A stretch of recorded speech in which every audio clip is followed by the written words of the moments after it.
Bypass surgery అయిన తర్వాత మళ్ళీ వాళ్ళు సెక్స్ చేయొచ్చు.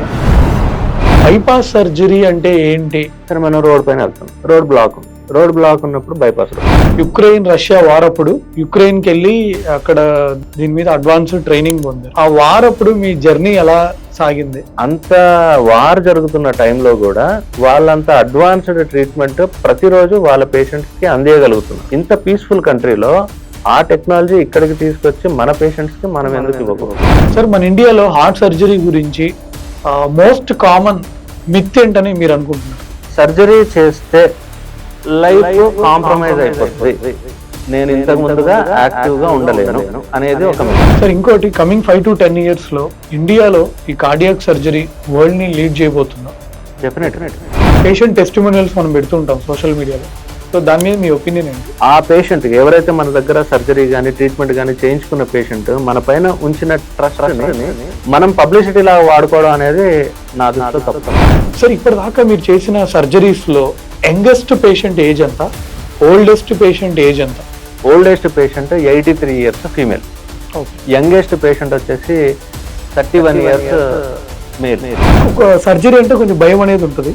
స్టంట్ అనేది సింపుల్ గా అయిపోయే ప్రొసీజర్ గా అనుకుంటారు. సో దీనికి ఎలా చెప్తారు? స్టంట్ కి ఇండికేషన్స్ వేరు, బైపాస్ కి ఇండికేషన్స్ వేరు. సార్, కార్డియాక్ సర్జరీ తర్వాత ఏమైనా ఫుడ్ రిస్ట్రిక్షన్స్ ఏమైనా ఉంటాయా? ఫుడ్ రిస్ట్రిక్షన్స్ అంటే ఏముండదు. సార్, బైపాస్ అయిన పేషెంట్ మళ్ళీ జిమ్కి వెళ్ళి ఎక్సర్సైజెస్ చేయొచ్చా? డెఫినెట్ గా చేయొచ్చు. సార్, అసలు గుండె జబ్బులు ఉన్న పేషెంట్ కి సాధారణంగా ఉండే లక్షణాలు ఎలా ఉంటాయి? ఇప్పుడు 5 kilometers నడిస్తే కాసేపు కూర్చోవాలనిపిస్తూ ఉంటుంది. ఓకే. సో అది first step. Hi, hello friends, నేను మీ doctor Sai Chandra, consultant joint replacement and arthroscopy surgeon, Pulse Heart Super Speciality Hospital, Miyapur. So ఈరోజు మనతో డాక్టర్ వంశీధర్ గారు ఉన్నారు. Sir consultant CTVS surgeon, cardiothoracic and vascular surgeon, Pulse Heart Super Speciality Hospital, Miyapur. Hi sir, నమస్కారం. Hi. Yeah. So ఈరోజు సార్ని అడిగి నేను గత పాడ్కాస్ట్లలో doctor Tanuj గారిని ఇంటర్వ్యూ చేశాను, డాక్టర్ బాలాజీ గారిని ఇంటర్వ్యూ చేశాను, తర్వాత డాక్టర్ నందకిషోర్ గారిని.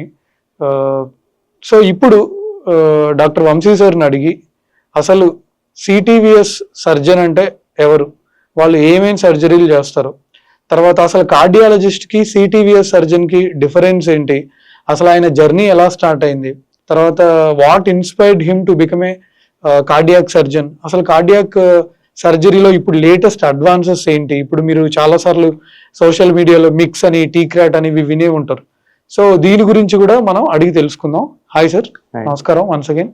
యా సార్, మన వెల్ విషర్స్ కి, మన ఫ్రెండ్స్ కి, మన ఆడియన్స్ కి మీ గురించి బ్రీఫ్ గా ఇంట్రొడక్షన్ చెప్పండి సార్. ఓకే. సో నా పేరు డాక్టర్ వంశీధర్ తిరునగరి. నేను కార్డియోవాస్కులర్ అండ్ థొరాసిక్ సర్జన్, సివిటిఎస్ అంటారు. So cardiovascular and thoracic surgeon లేదా కార్డియోథొరాసిక్ అండ్ వాస్కులర్ సర్జన్, దాని ఫుల్ ఫామ్ అనుకున్నట్టుగా కార్డియాక్ వాస్కులర్ థొరాసిక్ సర్జన్. అంటే సర్జన్ అంటే, సర్జన్ కి ఫిజిషియన్ కి తేడా ఏంటి? ఫిజిషియన్ అంటే సర్జరీస్ చేయరు, మెడిసిన్స్ ప్రిస్క్రైబ్ చేస్తారు లేదా ఇంటర్వెన్షన్స్ చేస్తారు. సర్జన్ అంటే ఆపరేట్ చేసే doctor, so surgeon. Cardiothoracic and vascular surgeon అంటే as the name indicates, cardiac అంటే గుండె, థొరాసిక్ అంటే ఊపిరితిత్తులు, అండ్ వాస్కులర్ అంటే రక్తనాళం. సో ఈ మూడింటికి సంబంధించిన సర్జరీస్ చేసేది cardiothoracic and vascular surgeon. Okay sir. Sir, basic గా కార్డియోథొరాసిక్ వాస్కులర్ సర్జన్ అంటే మీరు అన్నట్టు సర్జరీస్ చేసేవాళ్ళు. సో అసలు ఏ సర్జరీస్ చేస్తారు? ఓకే. సో ఇప్పుడు కార్డియాక్ సర్జరీస్ అంటే గుండెకి సంబంధించిన సర్జరీస్. మామూలుగా మనకి డే టు డే లైఫ్లో చాలా కామన్గా జరిగే సర్జరీస్ 2 రకాలు. ఒకటి పీడియాట్రిక్ సర్జరీస్, ఒకటి అడల్ట్ సర్జరీస్. పీడియాట్రిక్ సర్జరీస్ అంటే పుట్టుకతో ఉండే డిఫెక్ట్స్, హార్ట్ డిఫెక్ట్స్ ఏవైతే ఉంటాయో ఆ హార్ట్ డిఫెక్ట్స్ని కరెక్ట్ చేసేది పీడియాట్రిక్ సర్జరీ. అడల్ట్ సర్జరీస్లో మళ్ళీ చాలా కామన్గా జరిగేవి 2 types ఆఫ్ సర్జరీస్. ఒకటి వచ్చేసి బైపాస్ సర్జరీస్, రెండోది వాల్వ్ సర్జరీస్. బైపాస్ సర్జరీ అంటే గుండె పైన ఉండే రక్తనాళాల్లో బ్లాక్స్ ఏర్పడితే వాటికి చేసే సర్జరీ బైపాస్ సర్జరీ. అదే గుండె లోపట ఉండే వాల్వ్స్, ఒక ఛాంబర్లోంచి ఇంకో ఛాంబర్కి బ్లడ్ వెళ్తుంటే మధ్యలో వాల్వ్స్ ఉంటాయి. ఆ వాల్వ్స్కి ప్రాబ్లం వస్తే దానికి రిపేర్ కానీ రీప్లేస్మెంట్ కానీ చేస్తే అది వాల్వ్ సర్జరీ. ఇవి మనం చాలా కామన్గా చేసే సర్జరీస్, హార్ట్ సర్జరీస్. ఇవి కాకుండా లంగ్కి సంబంధించిన సర్జరీస్, ప్రాపర్ లంగ్ సర్జరీస్ కానీ, లంగ్ చుట్టూ ఉండే పొరకి సంబంధించిన సర్జరీస్ కానీ, ఈ లంగ్ క్యాన్సర్లో మనం చేసే సర్జరీస్ కానీ, ఇవన్నీ లంగ్ సర్జరీస్ కిందకి వస్తాయి. ఇవి కాకుండా వాస్కులర్ సర్జరీస్ అంటే గుండె నుంచి బయటకు వచ్చే రక్తనాళాలు గుండె దగ్గర నుంచి మన పాదం వరకు పెరిఫెరీ వరకు కూడా రక్తనాళాల్లో ఎట్లాంటి ప్రాబ్లం వచ్చినా కానీ వాటికి సంబంధించిన సర్జరీస్ మనం చేసేది వాస్కులర్ సర్జరీస్. ఓకే సార్, ఇప్పుడు అసలు బైపాస్ సర్జరీ అంటే ఏంటి అనేది చిన్న పిల్లడికి కూడా అర్థమయ్యేలా చెప్పండి సార్. ఓకే, సరే మనం రోడ్ పైన వెళ్తున్నాం, రోడ్ బ్లాక్ ఉన్నప్పుడు bypass road name bypass surgery అనేది ఈ కాన్సెప్ట్ అండి. సో మన రక్తనాళాలు బ్లాక్ అయిపోయినాయి. ఎట్లా బ్లాక్ అయిపోయినాయి? మనకు ఏజ్ పెరుగుతున్నా కొద్దీ స్లోగా బ్లడ్ వెజల్స్ లో కొలెస్ట్రాల్ డిపాజిట్ అవుతూ ఉంటాయి. సో అవుతున్నప్పుడు బ్లడ్ వెజల్స్ స్లోగా క్లోజ్ అయిపోతూ ఉంటాయి. క్లోజ్ అయిపోతున్నప్పుడు బ్లడ్ ఫ్లో సరిగా ఉండదు అంటే హార్ట్ మజిల్స్ కి బ్లడ్ ఫ్లో సరిగా ఉండదని. సో ఆ బ్లడ్ ఫ్లో ఎస్టాబ్లిష్ చేసే మళ్ళీ బ్లడ్ ఫ్లో మనం ఇచ్చే ప్రాసెస్ లో మనకు 2 మార్గాలు ఉన్నాయి. ఒకటి స్టెంట్ వేసుకోవడం, రెండోది బైపాస్ సర్జరీ చేసుకోవడం. ఈ స్టెంట్ గురించి మనకు తెలిసింది. బైపాస్ సర్జరీలో ఏం చేస్తాం, అక్కడున్న కొలెస్ట్రాల్ డిపాజిట్స్ కానీ కొలెస్ట్రాల్ ప్లాక్స్ కానీ మనం ఏం చెయ్యం. ఆ బ్లాక్ కి చివర వేరే బ్లడ్ వెసల్ తీసుకొని మనం కొత్త బ్లడ్ వెసల్ ని కలుపుతాం అనమాట. అట్లా కలిపినప్పుడు ఆ ఒరిజినల్ బ్లడ్ ఫ్లో అయ్యే బ్లడ్ వెసల్ ద్వారా కాకుండా వేరే బ్లడ్ వెసల్ ద్వారా మనకి ఆల్టర్నేట్ ఛానల్ ద్వారా బ్లడ్ ఫ్లో అనేది జరుగుతుంది. హార్ట్ మజిల్స్ కి అల్టిమేట్ గా మనం కావాల్సిన బ్లడ్ సప్లై ప్రొవైడ్ చేస్తున్నాం అన్నమాట. అది బైపాస్ సర్జరీ. సో ఇప్పుడు మీరు వేరే రక్తనాళం తీసుకొని నేను చేస్తాను సాయి అంటున్నారు కదా. సో నేను ఒక మామూలుగా పేషెంట్ లానే అడుగుతున్నాను. సో మరి అప్పుడు ఆ రక్తనాళం తీసేస్తే దానికి ఏం ఇబ్బంది ఉండదా? మనకు దేవుడు 2 సెట్ అంటే 2 సెట్స్ ఇస్తారనమాట. అంటే ఇప్పుడు ఫర్ ఎగ్జాంపుల్ కామన్ గా మనం తీసే రక్తనాళము ఇక్కడ left internal mammary artery, right internal mammary artery అని చెస్ట్ కి మనకి స్టెర్నమ్ ఉంది కదా, ఈ బ్రెస్ట్ బోన్ కి అటుపక్క లోన 2 ఆర్టరీస్ ఉంటాయి. 2 ఆర్టరీస్ ఉంటాయి. ఒకటి తీసేసినా గానీ ఇంకోటి కంపెన్సేట్ చేసుకుంటాం. సో కాల్లో కూడా వెయిన్స్ తీసుకుంటాం. ఆ వెయిన్స్ తీసుకున్నప్పుడు ఒక వెయిన్ తీసుకుంటే ఇంకో వెయిన్ కంపెన్సేట్ చేసుకుంటుంది. 2 వెయిన్స్ ఉంటాయి. అదే చేతిలో ఆర్టరీ తీసుకుంటాం, రేడియల్ ఆర్టరీ తీసుకుంటాం. రేడియల్ ఆర్టరీ తీసేస్తే అల్నార్ ఆర్టరీ కంపెన్సేట్ చేసుకుంటాం. ఆ దేవుడు మనకి 2 ఇచ్చారనమాట. సో ఒకటి తీసేసినా కానీ ఇంకోటి కంపెన్సేట్ చేసుకుంటాం. సార్ ఇప్పుడు ఆర్టరీ తీస్తారా, లేకపోతే వెయిన్ తీస్తారా, లేకపోతే మీరు అన్నట్టు ఇంటర్నల్ మెమరీ లీమా అని కూడా మీరు చాలాసార్లు చెప్తూ ఉంటారు. సో రేడియల్ ఆర్టరీ తీస్తారా, లెఫ్ట్ ఇంటర్నల్ మెమరీ ఆర్టరీ తీస్తారా, లేకపోతే వెయిన్ తీస్తారా అనేది అంటే జనరల్ గా కామన్ ప్రజలకి అర్థమయ్యేటట్టు ఎప్పుడు తీస్తారు అసలు? దీనిలో సర్జన్ డిసైడ్ చేసుకుంటారా, పేషెంట్ ఫ్యాక్టర్స్ ఏంటి సార్? యూజువల్ గా ఆర్టీరియల్ గ్రాఫ్ట్స్ అనేవి బెస్ట్ గ్రాఫ్ట్స్, అందులో ఏ డౌట్ లేదు. సో గుండెకి మనం వెయిన్ గ్రాఫ్ట్స్ కంటే ఆర్టీరియల్ గ్రాఫ్ట్ వేస్తే వాటి మనకి ఎక్కువ కాలం ఉంటుంది. Okay, arterial grafts are the best grafts. అందులో ఆర్టరీస్ వచ్చేసి మనకు left internal mammary artery, right side ఉండేది right internal mammary artery, radial artery and gastroepiploic artery అంటారు. అది కూడా కొన్నిసార్లు వాడే పరిస్థితులు ఉన్నాయి. సో ఈ ఆర్టరీస్ అనేవి బెస్ట్ ఆర్టరీస్. దీని తర్వాత వచ్చేది వెయిన్. కాకపోతే కొన్ని సందర్భాల్లో మనం ఆర్టరీస్ వాడే దాంట్లో ఆర్టరీస్ వాడలేకపోవచ్చు కొన్నిసార్లు. అంటే ఫర్ ఎగ్జాంపుల్ ఇప్పుడు రేడియల్ ఆర్టరీ తీస్తున్నాం, 2 చేతుల నుంచి రేడియల్ ఆర్టరీ తీయలేం, నాన్ డామినెంట్ హ్యాండ్ నుంచి రేడియల్ ఆర్టరీ తీయాలి. సో రేడియల్ ఆర్టరీ తీసినప్పుడు అల్నార్ ఆర్టరీ దాన్ని కంపెన్సేట్ చేసుకుంటుందా లేదా చూసుకోవాలి ఫస్ట్. సో అది కంపెన్సేట్ చేసుకోవట్లేదు అని మనకు తెలిసినట్టయితే మనం రేడియల్ ఆర్టరీ తీయం ఫస్ట్ థింగ్. రెండోది ఇప్పుడు left internal mammary artery, right internal mammary artery అనుకున్నాం. లెఫ్ట్ ఇంటర్నల్ మెమరీ ఆర్టరీ తీసేసినప్పుడు right internal mammary artery compensate చేసుకోవాలి. సో మనకి ఇండియాలో డయాబెటీస్ ఎక్కువ. సో షుగర్ ఉన్న వాళ్ళకి వూండ్ హీలింగ్ ప్రాబ్లం కావచ్చు. రైట్ ఇంటర్నల్ మెమరీ ఆర్టరీ తీసినప్పుడు ఆస్టియోపోరోసిస్ అనే, ఇప్పుడు ఎవరికైతే బోన్ వీక్ గా ఉంటుందో వాళ్ళకి మనం రైట్ ఇంటర్నల్ మెమరీ కూడా తీసామనుకోండి, ఇక్కడ వూండ్ హీల్ అవ్వదు, ప్లస్ ఆ సమస్యలతో బాధపడే అవకాశం ఉంది. సో కొన్ని పేషెంట్ పరమైన లిమిటేషన్స్ ఉన్నాయి. అట్లాంటప్పుడు మనం ఏం చేస్తామంటే ఆర్టరీ బదులు వెయిన్ గ్రాఫ్ట్ ని ప్రిఫర్ చేస్తాం. ఎందుకంటే చాలా మంది నా ఓపీలో ఎప్పుడైనా ఈ టీకేఆర్ కోసం ఎవరైనా పేషెంట్లు వచ్చినప్పుడు వాళ్ళు సరే ఇంతకుముందు బైపాస్ సర్జరీ అయింది ఇంకెంబటే వాళ్ళే సరే ఇక్కడ కాళ్ళలోంచి నరం తీసి ఇక్కడ వేసారు అంటారు. అంటే మన వాళ్ళు చాలా మంది వేయిన పాపం వాళ్ళకి తెలియక వాళ్ళు నరం తీసి ఇక్కడ వేసారు అన్నట్టే చెప్తూ ఉంటారు. సార్ ఇప్పుడు మన సోషల్ మీడియాలో ఈ మిక్స్ అని, తర్వాత టీక్రాట్ అని ఇవి చాలా వింటున్నాం. అసలు మిక్స్ అంటే ఏంటి, టీక్రాట్ అంటే ఏంటి, దీని గురించి చెప్పండి. సర్జరీ ఎవాల్వ్ అవుతూ వస్తాం. సో ఇంతకు ముందు సర్జరీ ఎట్లాగా అంటే లాంగ్ కట్స్, అంటే ఎక్కువ కట్స్ ఉండేవి సర్జరీ చేసిన భాగంలో. సో సర్జరీ ఎవాల్వ్ అవుతున్న ప్రాసెస్లో ఏంటంటే కట్స్ మినిమైజ్ అవ్వాలి, అంటే మన అనాటమీని డిస్టర్బ్ చేయకూడదు, ఫిజియాలజీని డిస్టర్బ్ చేయకూడదు, అండ్ సర్జరీ జరగాలి. సో ఇవి రెండు మనం మైండ్లో పెట్టుకుంటే కనుక అనాటమీ ఎక్కువ డిస్టర్బ్ అవ్వకూడదు, ఫిజియాలజీ ఎక్కువ డిస్టర్బ్ అవ్వకూడదు. ఇవి రెండు మైండ్లో పెట్టుకుంటే కనుక సర్జరీ ఈ ఇన్సిషన్ అనేది చిన్నగా అవడం ఇవన్నీ మనకు సర్జరీలో ఎవల్యూషన్స్ అనమాట. So minimal invasive cardiac surgery, MICS అంటే short form minimal invasive cardiac surgery. Minimal invasive cardiac surgery అంటే కట్స్ ఎక్కువ ఇవ్వకుండా చిన్న కట్స్తో మనం రొటీన్గా చేసే సర్జరీయే, సేమ్ సర్జరీయే, కట్ తక్కువ ఇచ్చి ఫిజియాలజీ పెద్దగా ఆల్టర్ అవ్వకుండా, అనాటమీ పెద్దగా ఆల్టర్ అవ్వకుండా చేసే సర్జరీస్ అనమాట. So minimal invasive cardiac surgery అంటారు. అదే టీక్రాట్ అది ఏంటంటే total coronary revascularization by anterior thoracotomy. So అది కూడా ఒక మినిమల్ ఇన్వేజివ్ కార్డియాక్ సర్జరీయే. కాకపోతే ఇది దీంట్లో స్పెషాలిటీ ఏంటంటే మనం యూజువల్గా బైపాస్ సర్జరీస్, వాల్వ్ సర్జరీస్ అని రెండు చెప్పాను. So minimal invasive cardiac surgery అనేది వేటికైనా అప్లికబుల్, అంటే బైపాస్ సర్జరీ చేయొచ్చు అండ్ వాల్వ్ సర్జరీ కూడా మినిమల్ యాక్సెస్ దాంట్లో చేయొచ్చు. అంటే వాల్వ్స్ యూజువల్గా right side of the chest నుంచి చేస్తాం, బైపాస్ సర్జరీస్ వచ్చేసి left side of the chest నుంచి చేస్తాం. సో ఈ టీక్రాట్ స్పెషాలిటీ ఏంటంటే ఈ లెఫ్ట్ సైడ్ చాలా లాటరల్గా వెళ్లకుండా కొద్దిగా యాంటీరియర్గా ఇచ్చే కట్స్ అనమాట. అదొకటి. టీక్రాట్తో ఇంకొక అడ్వాంటేజ్ ఏంటంటే ఇప్పుడు ఓపెన్ సర్జరీ చేసే ఆల్మోస్ట్ ప్రతి పేషెంట్కి టీక్రాట్ చేయొచ్చు. సో మామూలుగా minimal invasive CABG, minimal invasive bypass చేయాలి అంటే కొన్ని క్రైటీరియా ఉంటాయి, పేషెంట్ పరమైన క్రైటీరియా. ఆ క్రైటీరియా మీట్ అయితేనే మనం మినిమల్ ఇన్వేజివ్ బైపాస్ సర్జరీ చేయొచ్చు, మిడ్ క్యాబ్ అంటారు. సో ఈ టీక్రాట్లో అలా కాదు. టీక్రాట్లో ఎనీ పేషెంట్, ఏ పేషెంట్కైనా మనం స్టెర్నాటమీ చేయగలిగే ఏ పేషెంట్కైనా మనం టీక్రాట్ చేయొచ్చు. మీరు పీక్ యుక్రెయిన్ రష్యా వారప్పుడు యుక్రెయిన్కి వెళ్ళి అక్కడ దీని మీద అడ్వాన్స్డ్ ట్రైనింగ్ పొందారు. సో అసలు ఆ వారప్పుడు మీ జర్నీ ఎలా సాగింది?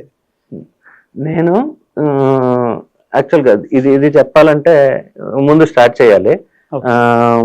యాక్చువల్గా మినిమల్ ఇన్వేజివ్ కార్డియాక్ సర్జరీ వైపు మన వరల్డ్ ఎవాల్వ్ అవుతుంది. వరల్డ్ చాలా చిన్న కట్స్ నేను చెప్పినట్టుగా అనాటమీ ఆల్టర్ అవ్వకూడదు, ఫిజియాలజీ ఆల్టర్ అవ్వకూడదు. ఇప్పుడు పెద్ద కట్స్తో మనకి అనాటమీ ఆల్టర్ అవ్వకూడదు అనే దానికి రీజన్ ఏంటంటే ఇప్పుడు ఏ కార్డియాక్ సర్జరీ అయినా, any cardiac surgery, heart surgery, మనం హార్ట్ని అప్రోచ్ అవ్వాలంటే ఇక్కడ ఒక బోన్ ఉంటుంది, బ్రెస్ట్ బోన్. ఒక బోన్ని కట్ చేయాలి. అది అంటే ఒక సర్జరీ చేయాలంటే ఒక ఆర్గాన్ని మనం రిపేర్ చేయాలి లేదా ఇంకేదైనా చేయాలి సర్జరీ అంటే కనుక ఇంకొక ఆర్గాన్ని మనం డిస్ట్రాయ్ చేస్తున్నాం, అంటే బోన్ని కట్ చేస్తున్నాం.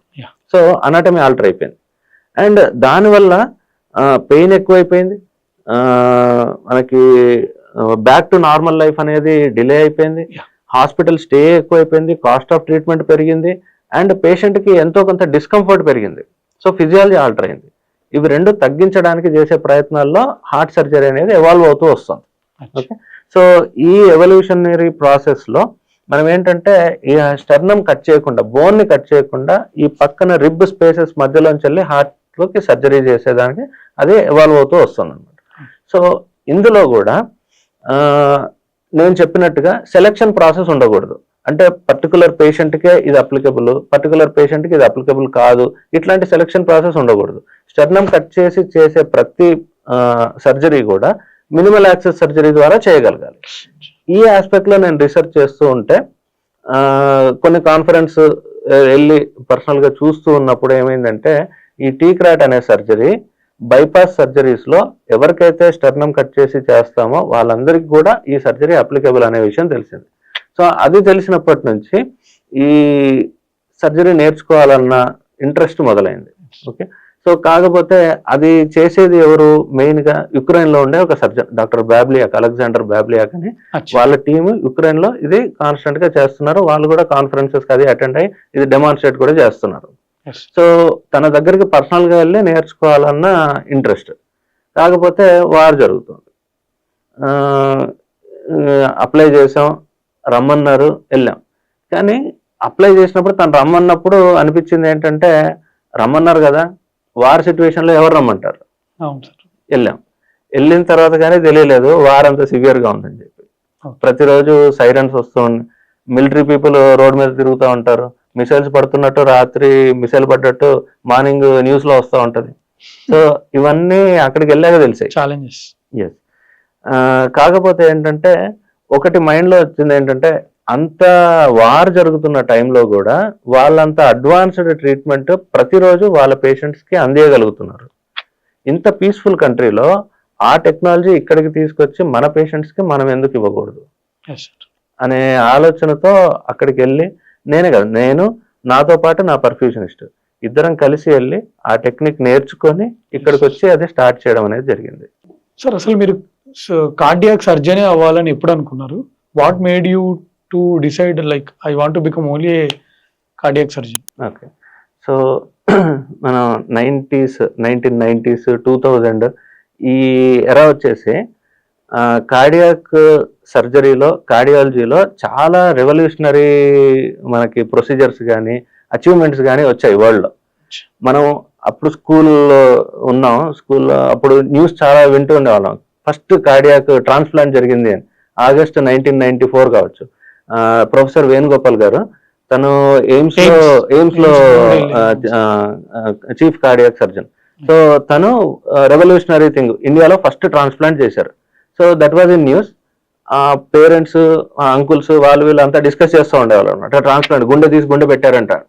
సో అట్లాంటి న్యూస్ అవి వింటూ ఉంటే ఏంటంటే, అంటే హార్ట్ అనేది some fascinating thing, heart surgery or heart related procedures అనేది సమ్ ఫ్యాసినేటింగ్ థింగ్స్ అనమాట. సో అవన్నీ వింటూ పెరిగాం ఒకటి. అండ్ మనకు 7th క్లాస్ బోర్డ్ ఎగ్జామ్ ఉండేది, 10th క్లాస్ బోర్డ్ ఎగ్జామ్ ఉండేది. డిస్ట్రిక్ట్ పేపర్లో ఎప్పుడైనా మధ్యలో చూస్తే కనుక చిన్న చిన్న పిల్లలతో ఇంటర్వ్యూ చేస్తారు. వాళ్ళు నిజంగా చెప్పారో లేదో నాకు తెలియదు, వీళ్ళు రాయడం ఏంటంటే నేను కార్డియాలజిస్ట్ అవుతా అని రాస్తారు. సో అవి చూస్తున్నప్పుడు ఏమవుతుంది అంటే, కార్డియాక్ కి సంబంధించిన డాక్టర్స్ అనేది it is some great thing to achieve అనమాట. అంటే చిన్నప్పటి నుంచి ఆ ఫీలింగ్ మైండ్ లో పడిపోయింది. So we should do something related to cardiac అని, అదొకటి. ఒకసారి ఎంబీబీఎస్ లో జాయిన్ అయ్యాక అనాటమీ ఫస్ట్ సబ్జెక్ట్ మనకు ఉండేది అనాటమీ డిసెక్షన్ అవి మనకు ఎగ్జామ్ లో డయాగ్రామ్స్ కూడా describe the anatomy of left atrium. So ఇట్లా వచ్చినప్పుడు మనకి ఇవి ఉంటాయి, గ్రాంట్స్ అట్లాస్, మనకి చౌరాసియా బుక్, మళ్ళీ గ్రేస్ అనాటమీ ఫర్ స్టూడెంట్స్. ఈ బుక్స్ లో అన్నిట్లో డిఫరెంట్ డయాగ్రామ్స్ ఉంటాయి. ఒక 4-5 డయాగ్రామ్స్ ఉండొచ్చు. లెఫ్ట్ ఏట్రియం ని ఆ వ్యూలో, ఈ వ్యూలో, ఆ యాంగిల్లో, ఇట్లా సుపీరియర్ ఇన్ఫీరియర్ అన్ని యాంగిల్స్ లో చూపిస్తూ ఉంటారు. నేను ఎగ్జామ్ లో ఇంకొక వ్యూ గీసేవాడిని. మా అనాటమీ ప్రొఫెసర్ సుశీలమ్మ మేడం అడిగేవాళ్ళు, ఇది ఎక్కడి నుంచి రాసేవాళ్ళు. సో నాకు ఇంట్రెస్ట్ ఉండింది డిఫరెంట్ వ్యూస్ లో, సర్జికల్ వ్యూలో, ఆ వ్యూలో, ఈ వ్యూలో మనం ఒక అనాటమీని చూడాలి అని చెప్పి. అప్పుడు నాకు అనిపించింది maybe surgery would be my subject of choice అని, అంటే అనాటమీ నేర్చుకునేటప్పుడు. సో కార్డియాలజీ అండ్ సర్జరీ రెండు కంబైన్ అయ్యి అండ్ కార్డియాక్ సర్జరీ కోర్స్ తీసుకోవడం అనేది ఇట్ ఈస్ బై చాయిస్. అంటే ఇండియాలో ఇంత కాంపిటీషన్లో కూడా మనకి అనుకున్న ర్యాంక్ వచ్చినా కానీ అప్పుడప్పుడు మనకు కావలసిన సబ్జెక్ట్ రాకపోవచ్చు, మన అదృష్టం దురదృష్టం. So I got in to cardiac surgery, that is my luck. సరే, ఇప్పుడు ఇంత మేజర్ కార్డియాక్ సర్జరీస్ ముందు మీరు పేషెంట్ అటెండర్స్ కి, పేషెంట్ కి అసలు ఎలాంటి కౌన్సిలింగ్ ఇస్తారు? ఓకే, సో నేను ఒక చిన్న ఎగ్జాంపుల్ చెప్తాను. మనం ఎగ్జామ్ సెంటర్కి వెళ్తాం, చిన్నప్పుడు చాలా ఎగ్జామ్స్ రాసాం, ఎంసెట్, నీట్, అది. సో ఎగ్జామ్ సెంటర్కి అంటే ఫస్ట్ హాల్ టికెట్ వచ్చాక పెద్దవాళ్ళు ఏం చెప్తారంటే, ముందు రోజు ఒకసారి ఎగ్జామ్ సెంటర్కి వెళ్ళరారా అని చెప్తారు. ఎందుకంటే మనం వెళ్ళి ఎగ్జామ్ సెంటర్ ఒకసారి చూసి వస్తే ఏమవుతుందంటే మనకు భయం అనేది పోతుంది. మనకు అన్నోన్ విషయాలు మనం మైండ్లో పెట్టుకుంటే కనుక భయం స్టార్ట్ అవుతుంది. Fear comes from the unknown అంటారు. ఓకే, సో ఆ అన్నోన్ థింగ్ అనేది మన మైండ్లో తీసేయాలి. సో నా పేషెంట్స్కి నేను ఆపరేషన్ మొదలు పెట్టినప్పటి నుంచి మీరు డిశ్చార్జ్ అయ్యే వరకు మీకు జరిగే ప్రతి విషయం, ప్రతి మైల్ స్టోన్ మీ జర్నీలో నేను ముందే చెప్పేస్తాను. కొందరు అనుకుంటారు అట్లా చెప్తే భయపడతారేమో, భయం వస్తుంది, కానీ దాని గురించి ఫెమిలియారిటీ కూడా వస్తుంది. ఒకసారి ఆ ప్రాసెస్ మొత్తం వాళ్ళు తెలుసుకున్నారు అనుకోండి, ఆ భయం పోతుంది. ఆ భయం పోయినప్పుడు పేషెంట్ కోఆపరేషన్ బాగుంటుంది, పేషెంట్ కాంప్లైన్స్ బాగుంటుంది, మనకి పెయిన్ అనేది తగ్గుతుంది. ఇప్పుడు మీకు పెయిన్ ఉంటుందమ్మా, పెయిన్ మెడికేషన్ మేము ఇస్తామని ముందే చెప్పామనుకోండి, వాళ్ళు పెయిన్ కొద్దిగా ఉన్నా కానీ ఓర్చుకుంటారు. అదే అవేం చెప్పకుండా చేస్తే కనుక చిన్న పెయిన్ కూడా నొప్పి నొప్పి నొప్పి నొప్పి అంటారు. సో అది ఆ ఫెమిలియారిటీ అదంతా మనం ముందే చెప్పాలి. అన్నోన్ థింగ్స్ అనేవి ఉండకూడదు. ఈవెన్ ద స్లైటెస్ట్ థింగ్, మీకు ఇక్కడ రేడియల్ ఆర్టరీలో ఆర్టీరియల్ ప్రెషర్ మానిటరింగ్ కోసం ఒక ఇంజెక్షన్ పెడతారమ్మా అని చెప్పినా కానీ that makes a huge difference. So అవన్నీ ముందే చెప్తే కనుక మనకు రికవరీ అనేది స్మూత్ గా ఉంటుంది. సో అదే చేసేది నేను. సో ఏ పేషెంట్కి అయినా కానీ పేషెంట్కి ఫ్యామిలీ మెంబర్స్కి అందరినీ కూర్చోబెట్టి నా స్టాఫ్ అందరినీ పరిచయం చేస్తాను. ఎందుకంటే ఎవ్వరూ పరిచయం లేని వాళ్ళు ఉండకూడదు. ఐసీయూలో వాళ్ళు కళ్ళు తెరిచి చూశాక, ఒకసారి అనస్థీషియా మత్తులో నుంచి బయటకు వచ్చి కళ్ళు తెరిచి చూశాక మన వాళ్ళే చుట్టూన్నారు అనే భావన వాళ్ళకి కలగాలి ఒకటి. అండ్ డాక్టర్ గారు ఇంతకుముందు చెప్పినట్టుగానే అన్ని జరుగుతున్నాయి, నాకు ఆల్రెడీ ఇవన్నీ చెప్పేశారు నాకు అనే ఫీలింగ్ ఉందనుకోండి, ఆ రికవరీ చాలా స్మూత్ గా ఉంటుంది. సార్ ఇప్పుడు ఈ ఓపెన్ స్టెర్నాటమీ లేదా ఈ మిక్స్ కానీ టీక్రాట్ కానీ ఈ డెసిషన్ మీరు తీసుకుంటారా లేదా పేషెంట్ అటెండర్స్ కి చెప్తారా? పేషెంట్ కి ఇప్పుడు మెడికల్ నాలెడ్జ్ పేషెంట్ కి ఇనీషియల్ గా సర్జరీ గురించి చెప్పినప్పుడు ఉండదు. దాని తర్వాత 3-4 days తర్వాత ఇమ్మెన్స్ నాలెడ్జ్ వచ్చేస్తుంది. గూగుల్లో దీని గురించి సెర్చ్ చేసేస్తారు. నాలెడ్జ్ తో పాటు ఎంత నాలెడ్జ్ వచ్చిందో అంత కన్ఫ్యూజన్ కూడా వస్తుంది. ఓకే, సో ఇప్పుడు మన బాధ్యత ఏంటంటే ఆ కన్ఫ్యూజన్ ని తీసేయాలి. సో నేను చేసేది ఏంటంటే ఈ మినిమల్ ఇన్వేజివ్ కార్డియాక్ సర్జరీ అయినా కానీ, స్టెర్నాటమీకి అయినా, ఇంకా లేదా కార్డియాలజిస్ట్ చేసే స్టంట్ ప్రొసీజర్ అయినా కానీ, దేని గురించి అయినా నేను కంప్లీట్ ఇన్ఫర్మేషన్ ఇస్తాను. బెనిఫిట్స్, రిస్క్స్ అండ్ అడ్వాంటేజెస్, మనకి కాంప్లికేషన్స్ ఏమైనా ఉంటే అవి అన్ని పేషెంట్ ముందర పెట్టేస్తాను. అండ్ పేషెంట్ డిసిషన్ మేకింగ్ లో తడబడకూడదు, తనకి కన్ఫ్యూజన్ ఉండకూడదు. ఆ కన్ఫ్యూజన్ దూరం చేసేస్తే ఆ డిసిషన్ మేకింగ్ తన తరపు నుంచే కొద్దిగా ఈజీగా ఉంటుంది. So I give them every option. Sir మన ఇండియాలో హార్ట్ సర్జరీ గురించి మోస్ట్ కామన్ మిత్ ఏంటని మీరు అనుకుంటున్నారు? చాలా మంది గుండె ఆపరేషన్ మీరు చేసుకోవాలి అని చెప్పిన తర్వాత, అయ్య బాబాయ్ గుండె ఆపరేషన్ మందులతో అవుతుందా అని అడుగుతారు. ఫస్ట్ క్వశ్చన్, మందులతో అవదమ్మా, అట్లీస్ట్ 10 వేయండి, బైపాస్ కానీ ఆపరేషన్ కానీ మాకు వద్దండి అంటారు. సో ఇదంతా ఎందుకు వచ్చింది అంటే, సర్జరీ చేస్తే లైఫ్ కాంప్రమైజ్ అయిపోతుంది, నేను ఇంతకు ముందుగా యాక్టివ్గా ఉండలేను అనేది ఒక మిత్. రెండోది, సర్జరీ చేస్తే పెయిన్ ఎక్కువ ఉంటుంది, రికవరీకి టైం పడుతుంది, మేబీ మనకి ఇన్ఫెక్షన్స్ ఇట్లాంటి వాటితో బాధపడాల్సి వస్తుంది, మేబీ నేను ఇంతకు ముందులాగా ఉండకపోవచ్చు, మొత్తం నా లైఫ్ రిస్ట్రిక్ట్ అయిపోతుంది, అది తినకూడదు, ఇది చేయకూడదు, వంగకూడదు, నడవకూడదు, మాట్లాడకూడదు, ఇవన్నీ చేయాలేమో, నా లైఫ్ రిస్ట్రిక్టెడ్ అయిపోతుందేమో, బెడ్ రిడన్ అవుతానేమో, ఇట్లాంటి భయాలు ఉంటాయి. ఇప్పటికీ చాలా మందికి మీకు సర్జరీ అవసరం పడొచ్చేమో అమ్మా అంటే ఏడవడం స్టార్ట్ చేసిన సందర్భాలు కూడా ఉన్నాయి. సో ఈ మిత్ అనేది సొసైటీలో ఉంది, ఇక్కడ ఇండియాలోనే కాదు, ఎక్కడైనా సర్జరీ అంటే భయపడతారు. దాన్ని దూరం చేయడానికే ఈ ప్రయత్నాలన్నీ, అంటే ఎన్హాన్స్డ్ రికవరీ ఆఫ్టర్ సర్జరీ అయినా కానీ, మినిమల్ ఇన్వేజివ్ కార్డియాక్ సర్జరీ అయినా, ఈ ఎవల్యూషనరీ ప్రాసెస్ లో ఏంటంటే మనం నేను చెప్పినట్టుగా అనాటమీ ఫిజియాలజీని మనం ఎక్కువగా డిస్టర్బ్ చేయకపోతే నార్మల్ రొటీన్ కి వాళ్ళు వచ్చేస్తారు. సర్జరీ అనేది పేషెంట్ కి పనిష్మెంట్ కాదు, పేషెంట్ ని మనం ఇంకా యాక్టివ్గా బెటర్ చేయడానికి, ఆ నార్మల్ లైఫ్ అనేది వాళ్ళకి ఇవ్వడానికి, వాళ్ళ ఏజ్ వాళ్ళతో సమానంగా హ్యాపీగా పనులు చేసుకోవడానికి మనం చేసే ప్రొసీజరే సర్జరీ. సర్జరీ అనేది వాళ్ళని రీస్టోర్ చేయడానికి, హీల్ చేయడానికి, పనిష్మెంట్ లాగా అనుకోకూడదు. సార్ మీరు తరచుగా ఎక్కువ ఈ హార్ట్ టీమ్ అనే కాన్సెప్ట్ మీరు చెప్తూ ఉంటారు. So rather than focusing on surgeon it self, so దీని మీద చెప్పండి సార్. నేను ఒక అద్భుతమైన సర్జరీ చేశాను, స్పాట్లైట్ లో నేనే ఉంటాను, కానీ నేను ఒక్కడిని చేయలేను కదండి. ఇప్పుడు నాతో పాటుగా అనస్థెటిస్ట్ ఉంటారు, కార్డియాక్ అనస్థెటిస్ట్ ఉంటారు, పర్ఫ్యూజనిస్ట్ ఉంటారు, నా ఆపోజిట్ నిల్చొని నాకు అసిస్ట్ చేసే ఫిజిషియన్ అసిస్టెంట్ ఉంటారు, స్క్రబ్ నర్స్ ఉంటారు, అండ్ వాళ్ళకు అసిస్ట్ చేసే అసిస్టెంట్స్ ఉంటారు. అండ్ ఒకసారి ఐసీయూకి షిఫ్ట్ అయ్యాక ఐసీయూలో డెడికేటెడ్ గా హార్ట్ కి సంబంధించిన సిస్టర్స్ ఉంటారు, అండ్ ఫిజియోథెరపిస్ట్ ఉంటారు. అండ్ ఇది కాకుండా మనకు సపోర్టింగ్ ఫిజిషియన్స్ కానీ, కార్డియాలజిస్ట్ కానీ, వీళ్ళందరూ కూడా పోస్ట్ ఆపరేటివ్ మేనేజ్మెంట్ లో ఇన్వాల్వ్ అయి ఉంటారు. వీళ్ళందరూ ఇన్వాల్వ్ అయితేనే అది కార్డియాక్ సర్జరీ, నేను ఒక్కడే కార్డియాక్ సర్జరీ కాదు. సో ఇదంతా కూడా హార్ట్ టీమ్ కిందకి వస్తుంది. సో ఈ హార్ట్ టీమ్ లో ప్రతి ఒక్క పిల్లర్ ఇంపార్టెంట్. ఏ పిల్లర్ సరిగా వర్క్ చేయకపోయినా, ఫర్ ఎగ్జాంపుల్ నేను సర్జరీ చేశాను, సర్జరీ చేసిన తర్వాత ఫిజియోథెరపిస్ట్ రోల్ సరిగా లేదు అనుకోండి, ఫిజియోథెరపిస్ట్ లేరు, ఫిజియోథెరపీ సరిగా లేదు, రికవరీ బాగుండదు. సో నేను సర్జరీ చేశాను, అనస్థీషియా సరిగా ఇవ్వలేదు, సో పేషెంట్ అవుట్కమ్స్ బాగుండవు. సో నేను సర్జరీ చేస్తున్నప్పుడు నా అసిస్టెంట్ సరిగా కోఆపరేట్ చేయట్లేదు, సర్జరీ సరిగా రాకపోవచ్చు. సో ప్రతి పిల్లర్ కూడా ఇంపార్టెంట్. సో అందుకనే heart team approach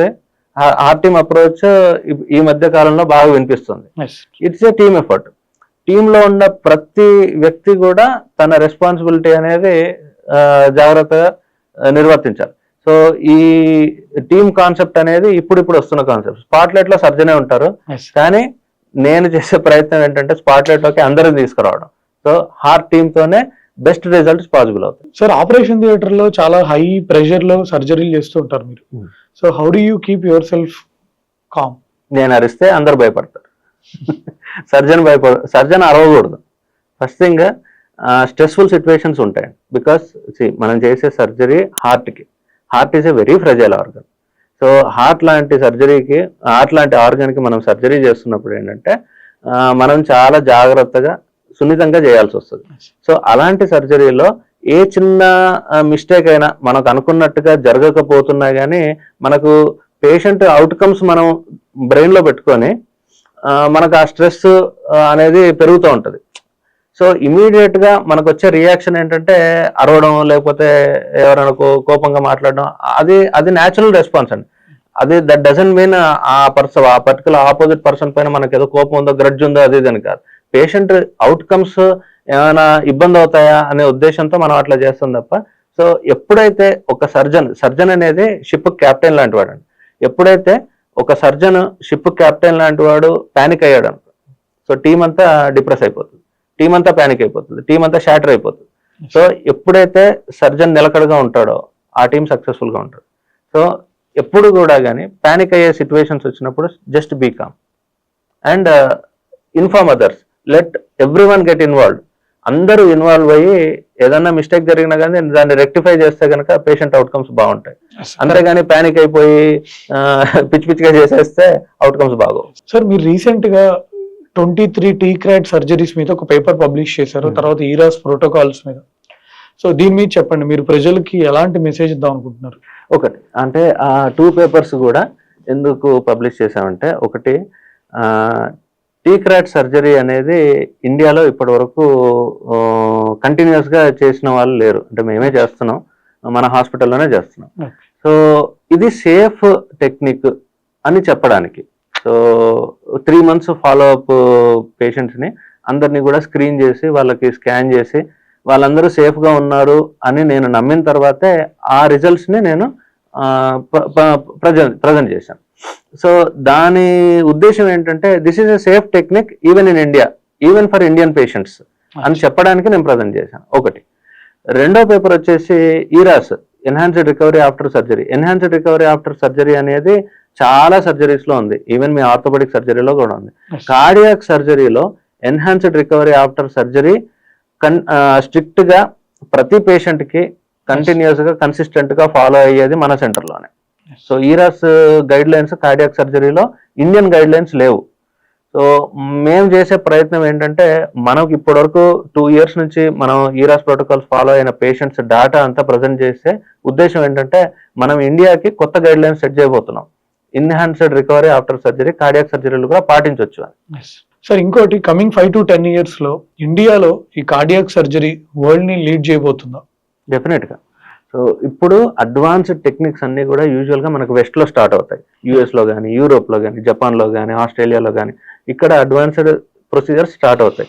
due to some limitations మనం ఏం చేస్తున్నాం అంటే, అక్కడి నుంచి ఆ టెక్నాలజీని మనం వెళ్ళి నేర్చుకోవడమో, లేకపోతే అక్కడి నుంచి ఇంపోర్ట్ చేసుకోవడమో ఏదో చేస్తాం. కాకపోతే అక్కడ లేనిది మన దగ్గర ఉన్నది ఏంటంటే పాపులేషన్. మన దగ్గర పేషెంట్ బేస్ లోడ్ ఎక్కువ, పేషెంట్ లోడ్ ఎక్కువ. అండ్ మన దగ్గర ఉండే డిసీజెస్ చాలా సివియర్ గా ఉంటాయి. మనది diabetic capital of the world. So diabetes ఎక్కువ, కొరోనరీ ఆర్టరీ డిసీజ్ ఎక్కువ. సో డయాబెటీస్ కి రిలేటెడ్ కాంప్లికేషన్స్ మన దగ్గర ఎక్కువ. సో వెరైటీ ఎక్కువ ఉంటుంది. సో ఎప్పుడైతే ఆ అడ్వాన్స్డ్ టెక్నాలజీ మన దగ్గర పెట్టుకొని ఈ వెరైటీ పేషెంట్స్ పైన మనం సర్జరీస్ చేస్తూ వాటి ద్వారా మనం పొందిన ఎక్స్పీరియన్స్ ఏదైతే ఉంటుందో అదే వరల్డ్ లో వేరే సర్జన్స్ మన దగ్గర నుంచి నేర్చుకునే పరిస్థితి. సో కమింగ్ 5 to 10 years ఇప్పుడు ఏంటంటే ఆ టెక్నాలజీని మనం తీసుకొచ్చి ఇక్కడ ఇంప్లిమెంట్ చేసే ప్రాసెస్ లోనే ఉన్నాం. ఒకసారి కంప్లీట్ గా ఎస్టాబ్లిష్ అయ్యి మెనీ సర్జన్స్ ఆ టెక్నాలజీని వాడుతూ మన పేషెంట్స్ పైన ఇంప్లిమెంట్ చేసిన తర్వాత మన రిజల్ట్స్ ని బేస్ చేసుకొని మేబీ 5 to 10 years తర్వాత వరల్డ్ లో వేరే సర్జన్స్ వేరే కంట్రీస్ కూడా మన దగ్గర నుంచి ఆ రిజల్ట్స్ ని బేస్ చేసుకొని వాళ్ళ టెక్నిక్స్ ని మాడిఫై చేసే పరిస్థితి కూడా ఉండొచ్చు. సార్ ఇంకోటి చాలా మంది డాక్టర్స్ కానీ సర్జన్స్ కానీ ఇంక్లూడింగ్ మీ పేషెంట్ టెస్టిమోనియల్స్ మనం పెడుతుంటాం సోషల్ మీడియాలో. సో దాని మీద మీ ఒపీనియన్ ఏంటి? అంటే మీరు చాలాసార్లు నాకు ప్రైవేట్గా చెప్పారు, జస్ట్ మైక్ ముందు మీరు చెప్పాలనుకుంటే ఎలా చెప్తారు? ఒకటి అంటే మనం పేషెంట్ గురించి పెట్టే కంటెంట్ వేరే వాళ్ళకి ఇన్స్పైరింగ్ గా ఉంటే పెట్టొచ్చు. రెండోది జనరల్ పాపులేషన్ కి అది ఎడ్యుకేషన్ మెటీరియల్ లాగా పనికొస్తుందా అంటే పెట్టొచ్చు. ఓకే, కాకపోతే ఆ పేషెంట్ ఎవరైతే మన దగ్గర సర్జరీ కానీ ట్రీట్మెంట్ కానీ చేయించుకున్న పేషెంట్ మన పైన ఉంచిన ట్రస్ట్ ని మనం పబ్లిసిటీ లాగా వాడుకోవడం అనేది నా దృష్టిలో తప్పు. ఒకవేళ ఎడ్యుకేషన్ కంటెంట్ లాగా కానీ లేదా ఇన్స్పైరింగ్ కంటెంట్ లాగా కానీ పెట్టుకుంటే అది ఓకే, అది నా ఉద్దేశం. ఇంకోటి కన్సెంట్ తీసుకొని పెడితే ఓకే, కొన్నిసార్లు వాళ్ళు కన్సెంట్ ఇవ్వకపోతే మాస్క్ పెట్టి ఫేస్ హైడ్ చేసుకొని లేదా బ్లర్ చేయడం ఏదో చేసి పెట్టచ్చు. అంతేగాని మన వ్యూస్ కోసమో లేకపోతే మన పబ్లిసిటీ కోసమో చేసుకోవడం అనేది తప్పు. ఎందుకంటే ఆ పేషెంట్ మన దగ్గర సర్జరీ చేయించుకున్నా అంటే మన పైన నమ్మకం ట్రస్ట్ పెట్టాడు, దాన్ని మనం పబ్లిసిటీ లాగా వాడుకోకూడదు. If it is an educational content, inspiring content, definitely you should project it to the general population with their consent. కొంతమంది ఎక్కువ సర్జరీలు చేయాలని అనుకుంటూ ఉంటారు. సో క్వాలిటీ బెటరా లేకపోతే క్వాంటిటీ బెటరా? సో వాళ్ళకి మీరు ఇచ్చే గైడెన్స్ ఏంటి? డెఫినెట్ గా ఇప్పుడు ఏ బడ్డింగ్ సర్జన్ అయినా, ఇప్పుడు మీరు సర్జన్ నేను సర్జన్, సో సర్జరీ లో జాయిన్ అయినప్పుడు ఎంబీబీఎస్ అయిపోయిన తర్వాత ఈ జనరల్ సర్జరీ కానీ ఆర్థోపెడిక్ సర్జరీ కానీ ఎనీ సర్జరీ బ్రాంచ్ లో మనం జాయిన్ అయినప్పుడు ఫస్ట్ మన థాట్ ప్రాసెస్ ఎట్లా ఉంటుంది అంటే I should do as many surgeries as I can. So ఎన్ని సర్జరీస్ చేస్తే మనకు అంత ఎక్స్పీరియన్స్, సర్జరీ ఎక్కువ చేయాలి, నంబర్ ఎక్కువ చేయాలి, అదొకటి. ఒకసారి సర్జరీస్ చేయడం మొదలు పెట్టిన తర్వాత వెంటనే మనకు వచ్చే థాట్ అంటే డిఫికల్ట్ సర్జరీస్ చేయాలి. ఆ పర్టికులర్ సర్జన్ పెద్ద అయినా డిఫికల్ట్ సర్జరీ చేశారు, అట్లాంటి సర్జరీ నేను చెయ్యాలి. సో ఇది మన థాట్ ప్రాసెస్ జనరల్ గా ఎవరికైనా ఉండేది. కాకపోతే ఎవరు ఆలోచించింది ఏంటంటే బెస్ట్ సర్జరీ ఎట్లా చేయాలి, బెస్ట్ పాసిబుల్ అవుట్కమ్స్ ఎట్లా తేవాలి. ఇప్పుడు పీజీ డేస్ లో లేదా ఇనీషియల్ ట్రైనింగ్ డేస్ లో ఇనీషియల్ మనకు సర్జరీ స్టార్ట్ చేసిన ఇండిపెండెంట్ గా స్టార్ట్ చేసిన డేస్ లో కూడా నంబర్ పైనే ఫోకస్ చేస్తారే తప్ప సర్జరీ అయిపోయిన తర్వాత బెస్ట్ పాసిబుల్ అవుట్కమ్స్ పేషెంట్స్ కి ఎట్లా ఉన్నాయి, ఎమోషనల్ పేషెంట్ ఎమోషన్స్ ఎట్లా ఉన్నాయి, పేషెంట్ బిహేవియర్ చేంజెస్ ఎట్లా ఉన్నాయి, ఫ్యామిలీ అప్రోచ్ ఎట్లా ఉంది, వీటిపైన ఎవరు ఫోకస్ చేయరు. సో యంగ్ సర్జన్స్ కి నా మెసేజ్ ఏంటంటే ఫ్రమ్ యువర్ ట్రైనింగ్ డేస్, మీరు ట్రైన్ అయ్యే రోజు నుంచి కూడా speak to the patient, speak to the family, understand the emotions.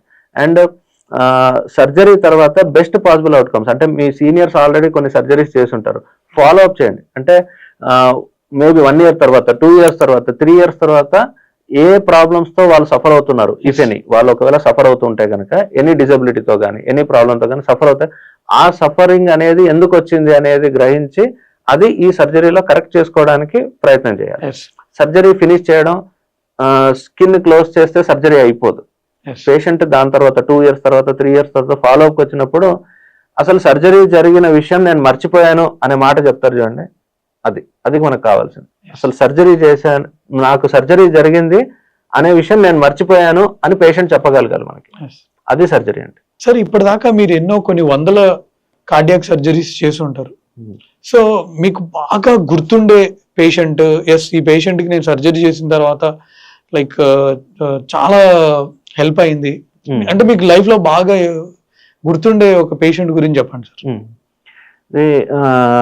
ఒక పేషెంట్ ఉన్నారు, మేబీ 65-70 మధ్యలో ఉంటారు, మేల్ పేషెంట్.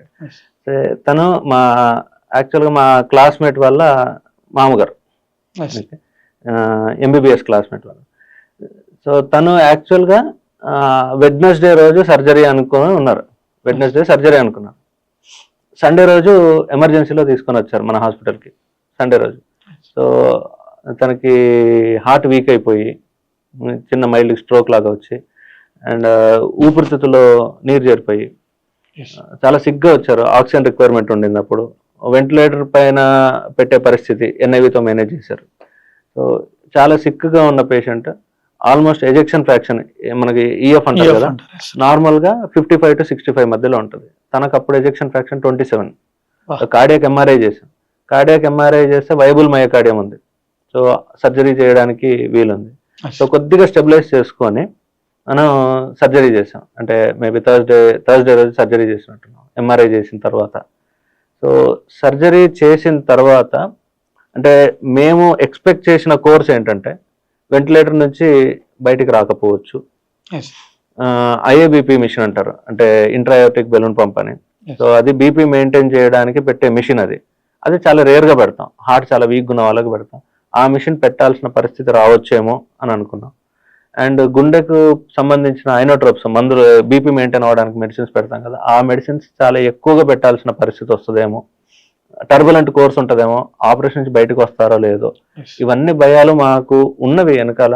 అవన్నీ కూడా వాళ్ళతో ఫ్యామిలీ మెంబర్స్కి ఎక్స్ప్లెయిన్ చేసి, చాలా హై రిస్క్ ఎక్స్ప్లెయిన్ చేసి సర్జరీకి వెళ్ళాం. సర్జరీకి వెళ్ళిన తర్వాత అంటే 2 hours సర్ప్రైజ్, ఐనోట్రోప్స్ ఎక్కువ అవసరం పడలేదు, ఐఏబిపి పెట్టలేదు. 2 hours లో ఎక్స్ట్యూబేట్ చేసాం. 3వ రోజు ఇంటికి వెళ్ళిపోయారు, హ్యాపీగా మెట్లెక్కి నడుస్తున్నారు. ఇప్పుడు సర్జరీ చేసి కూడా 1.5 year అయిపోయింది. ఇప్పుడు తన ఎజెక్షన్ ఫ్రాక్షన్ 55, ఓన్లీ 2 మెడిసిన్స్ పైన ఉన్నారు. ఒక బ్లడ్ థిన్నర్, ఒకటి కొలెస్ట్రాల్ కి పెట్టిన టాబ్లెట్. ఇవి 2 మెడిసిన్స్ పైన ఉన్నారు. అచ్చా, సర్జరీ అయిన తర్వాత ఎజెక్షన్ ఫ్రాక్షన్ కూడా పెరుగుతుందా సార్? అది హైబర్నేటింగ్ మయోకార్డియం, అంటే వయబుల్ మయోకార్డియం కాబట్టి బ్లడ్ ఫ్లో ఎస్టాబ్లిష్ అయింది కాబట్టి ఈఎఫ్ పెరిగింది. సార్ ఇప్పటిదాకా మీరు చేసిన సర్జరీస్ లో యంగెస్ట్ పేషెంట్ ఏజ్ ఎంత, ఓల్డెస్ట్ పేషెంట్ ఏజ్ ఎంత? సో కామన్ గా నేను చేసిన సర్జరీస్ లో oldest patient 83 years female, youngest patient వచ్చేసి 31 years మేల్. అంటే బైపాస్ సర్జరీస్ నేను చెప్పాను. వాల్ సర్జరీస్ ఇంకా తక్కువ ఏజ్ లోనే చేస్తాం. అంటే మనం మెయిన్ ఫోకస్ బైపాస్ సర్జరీస్ కాబట్టి సొసైటీలో 83 years నేను చేసిన హైయెస్ట్ ఏజ్. యంగెస్ట్ ఏజ్ వచ్చేసి 31 years. మామూలుగా మన దగ్గరికి పేషెంట్స్ వస్తారు 65, 70 years వాళ్ళు వచ్చి, వాళ్ళ బంధువులు, వాళ్ళ పిల్లలు మనల్ని అడిగే క్వశ్చన్ ఏంటంటే, డాక్టర్ గారు పేషెంట్కి ఏజ్ ఎక్కువ ఉంది, షుగర్ కూడా ఉంది, 70 years ఉన్నారు మా ఫాదర్, సర్జరీ చేసుకోవచ్చా ఈ ఏజ్లో? ఏజ్ అనేది ఎప్పుడూ క్రైటీరియా కాదు, ఫిట్నెస్ అనేది క్రైటీరియా. పేషెంట్ ఎంత ఫిట్గా ఉన్నారు. నేను చేసిన 83 years ఓల్డ్ ఫీమేల్ తను చాలా ఫిట్గా ఉన్నారు. తన సొంత పనులు, ఇంట్లో పనులన్నీ తను యాక్టివ్గా చేసుకుంటూ ఉన్నారు. 83 years లాగా లేరు. సో తను సర్జరీ చేస్తే అవుట్కమ్స్ చాలా బాగున్నాయి.